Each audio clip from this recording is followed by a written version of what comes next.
Hey everyone, Internet Business Book Reader here. Today I want to talk about the power of Chowa, finding your balance using the Japanese wisdom of Chowa by Akemi Tanaka. This is one of those books that are trying to capitalize from certain way of life or whatever from certain countries. I saw a Danish one with Hike, which if I'm not mistaken is being in a cozy and warm environment with good people. From this book, it is taking that one word concept from Japan, which have a few. There's kintsugi, which is embracing flaw and imperfection. It came from mending broken pottery, so instead of buying new one, you make the crack into an aesthetic by itself.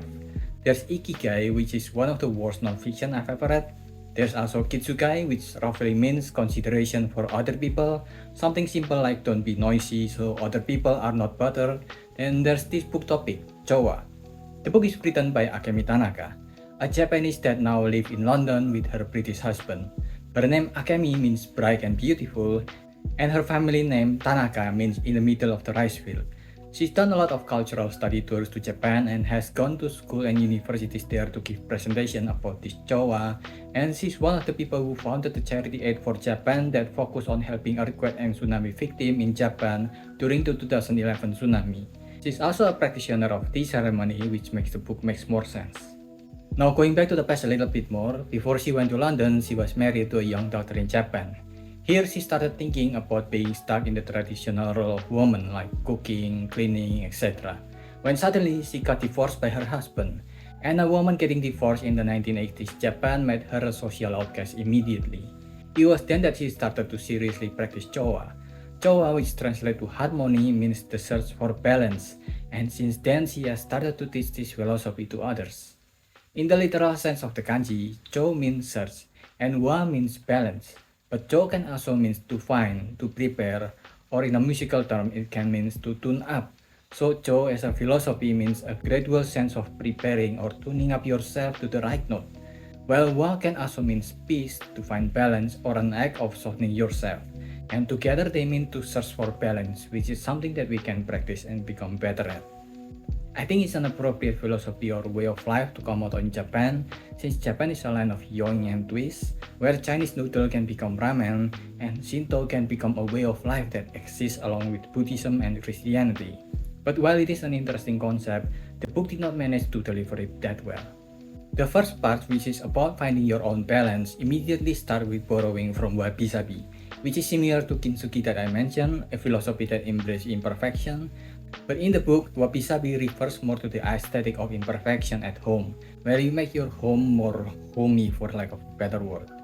This part is trying so hard to try to connect wabi-sabi to Chowa, from having a place to take your shoe off at the front door, saying I'll be back when you went outside, having a tatami room or a garden to sit down and relax. It's just describing things that middle to upper class can do at home. Chances are you already know this without this book telling you. And it continues just listing these things. There's shoji screen or other similar furniture that you can use to separate rooms. There's relaxing on a bed, saying you're home when you get back home. It's just putting things that people already know but putting the Chowa label on them. You can actually see how much the author is trying to stretch the book to a few more pages here because she listed a variety of what is basically the same things with slightly different wordings. Here's one of the most blatant examples. There's taking care of our home, inspired by Shinto. There's taking care of our home to show gratitude and love, inspired by Shintoism. There's cleaning out homes to find family balance, which apparently is no longer inspired by Shinto. Then unfortunately, not lastly, there's taking care of our home as a way of giving thanks. It just listed 4 same sentences in succession. The book gets repetitive very quickly. And we're still at the start of the book, about page 30 out of 230 pages. And now that the home part is finished, we go to the self part, literally. The self part, or jibun, which is written as part of a whole.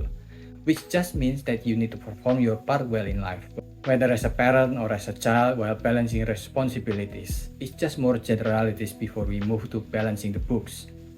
Which unfortunately doesn't teach us about taking tower of books without making it fall because that sounds more fun, but it is talking about being responsible with money. Which if I'm being honest, if you use money to buy this book, you're not being financially responsible because so far the book has only offered shallow generalities. This part is about organizing income and expenses, and just as before, there's multiple entries that talks about the same thing with different wordings. One is expenses, the other one is spending, they're just synonyms. It's not like it's bad advice, owning a little less and sharing a little more is just good advice in general. It's just if you need a book to tell you this, you most likely have problems that are not going to be covered in this book.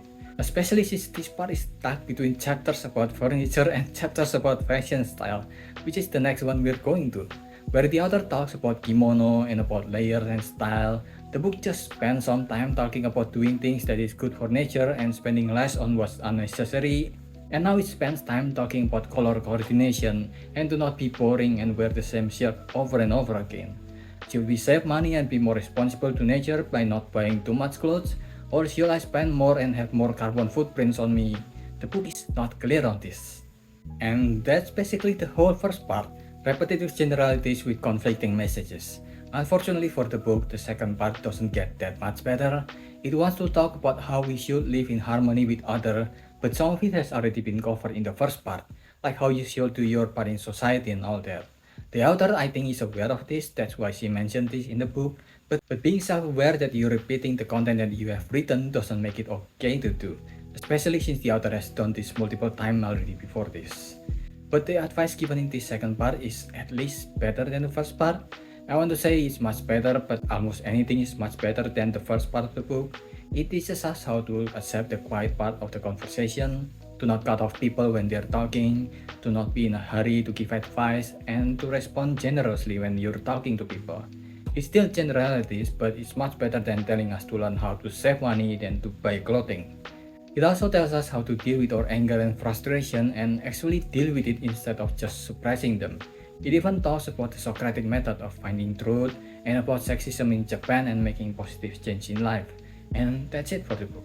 The best part of this book is reading about the culture that the book offers to see, the more at-home side of Japan. I'm aware that a lot of the books that I discuss in my video tends to go towards very serious topic that most people are not interested in knowing, so sometimes reading an easy book to read like this while learning more about the niche part of another country culture is honestly quite fun. Seeing how words are formed and what they mean is also fun for me. Unfortunately, the main content of the book, which is the philosophy part of Chowa itself, is not that interesting. It's not really a bad thing to learn, but for me personally, it's just a repeat of a small part of Stoicism, which is the eudaimonia. And that's why Chowa ends up feeling shallow for people who have learned more about Stoicism. Because even in Stoicism, eudaimonia is just a small part of it. I don't mean that Chowa is insignificant because eudaimonia is also not insignificant, since they're both one of the goals of the philosophy they teach. It's just shallow compared to the deep well of knowledge that Stoicism can offer. And from the book you can also feel that some of the content is the author trying to force a connection between some part of Japanese culture with Chowa. There's a part in the book where the author is trying to put Japanese people being more considerate to others, like cleaning up stadium or not being loud, as a consequences of Chowa. But if you remember the start of my video, Kitsukai is more appropriate to use here rather than Chowa. And that's the vibe of the whole book. You can feel the stress to connect some of the discussion with the Chowa concept, especially if you have more awareness about the culture and its type of philosophy. I can kinda see why this book and this concept of Chowa didn't go as viral as other similar concepts of mindfulness. Even in other similar concepts, there are a lot of things that you can feel is very half-baked, and this is worse than that.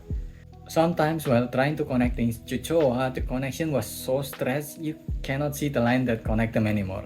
They're gone. Unfortunately, it's the kind of book where the content is mostly useless with a few generalities that can be shared in one single Instagram post or one Google's away. At one point in the book, there's even don't be afraid to ask for help. For real, you don't need this book to learn about that. You most likely already know what the book is trying to teach you even if you've never heard of Chowa before. They're at least good advice, but still you don't need to spend money or time to read this book to learn them. I give this at 1.75. What do you think? Are you gonna read it? Did I miss anything? Leave your thoughts in the comment below and subscribe to the channel. That's about it.